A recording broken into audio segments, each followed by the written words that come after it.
Hi guys, welcome to How to Maximize. In this video, I will show you how to fix Shopify products not showing up. First of all, you need to open Shopify. Once you get into Shopify, click on Products from your left side dashboard. You can see one of your product status is draft. Tap to view that product. Now set its status from draft to active.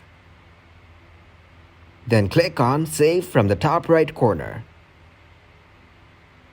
Once you save the changes, click on Collections from the dashboard.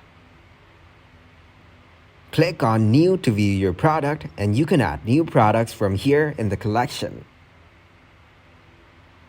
Then tap on your product. Scroll down and enter its tags as chocolate, Mr. Beast, Feastables, Best Chocolates.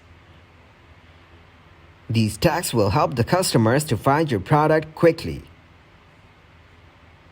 Thanks for watching, and please leave a like, subscribe, and share.